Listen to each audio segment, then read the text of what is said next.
some, it is his masterpiece. For others, it is unendurably and outrageously awful, an exercise in frantically broad slapstick comedy that inspires pure disbelief, as well as derision for those reported chinstrokers and ironic postmodernists in France and elsewhere who affect to admire it. The film is The Nutty Professor, from 1963, that wacky doppelganger farce inspired by Jekyll and Hyde, co-written and directed by its legendary star, Jerry Lewis. Lewis was the knockabout zany clown, singer and show business savant who started professional life in a doubly act with lugubrious Dean Martin as his straight man, went solo and was for a while the biggest comedy star in Hollywood, with dozens of movies and hit records.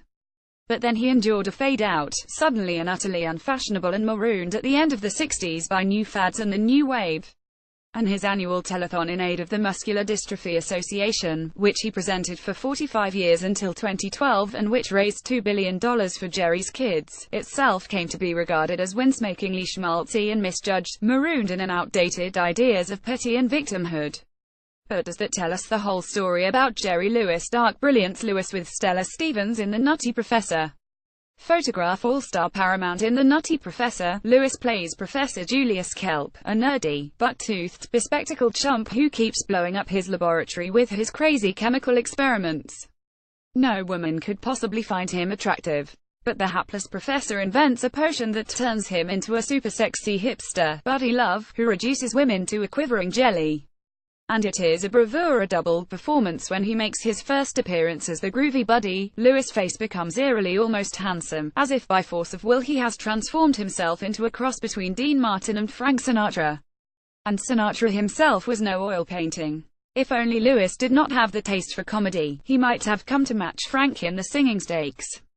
But audiences and critics themselves found that Lewis' own reputation was a divided personality.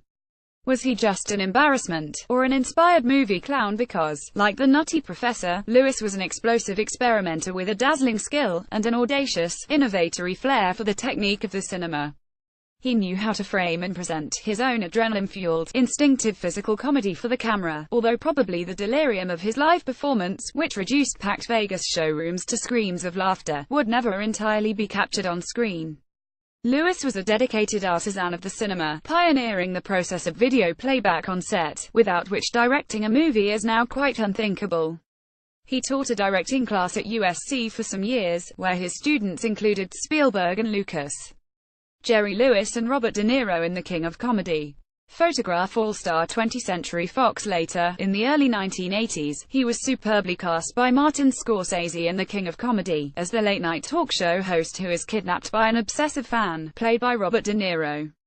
Lewis plays utterly against type, but entirely with a different kind of Hollywood stereotype, the hard-faced, cynical and charmless show business kingpin for whom comedy and celebrity are both wearisome, lucrative businesses from which the joy has long since been stripped. It was not a comeback as such, at least in part because the movie itself was not properly appreciated at the time.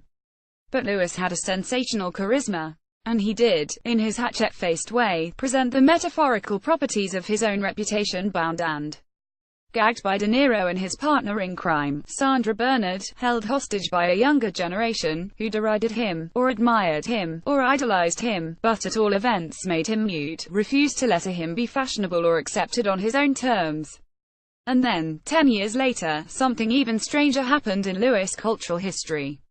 In May 1992, Spy magazine, under the editorship of Graydon Carter, had the idea of trying to piece together what happened to a film which Jerry Lewis had half-made and then abandoned, a forgotten mess entitled The Day the Clown Cried, from 1972, reportedly a horrendous mishmash of pathos and bad taste, in which Lewis stars as a clown who is sent to a Nazi concentration camp and who, in a final desperate act of redemption and self-validation, attempts to cheer up the poor children there with his silly pratfalls and gunning as they are led to the gas chambers. When the truth of what he had done dawned on Lewis, he shut down the film, put existing prints and video copies in a vault and refused to let anyone see the footage, apart from a very few friends. Some fragments have since surfaced online. Spy magazine mischievously interviewed the surviving cast members and single-handedly made The Day the Clown Cried the biggest film audit in cinema history, and inflated Lewis' cult status even further. But then, 5 years later, Roberto Benigni had a massive hit with his Oscar-winning movie Life is Beautiful, which had a similarly sucrose approach to the concentration camps. Peter Cassavetes' Jakob the Liar in 1999, starring Robin Williams, struck a comparable note.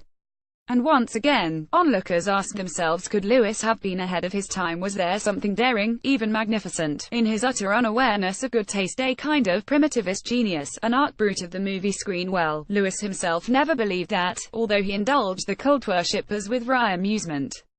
It's worth pointing out that his partnership with Martin itself inspired one of the best American comic novels of the last decade, Funny Men 2002 by Ted Heller, in which Sigmund Ziggy Blissman, based on Lewis, is the wild man of comedy, whose talent is not properly understood by the public until he is teamed up with a laid-back Italian singer Vic Fontana based on Martin. It is a bitingly shrewd insight into Lewis' own beginnings. Has Lewis any inheritors in modern Hollywood comedy? Just occasionally. Will Ferrell's hyperactive creations have something of Lewis in them, but without his streak of sentimentality and need to be loved? Eddie Murphy remade The Nutty Professor, but his innate cool is something alien to the rather conservative Lewis.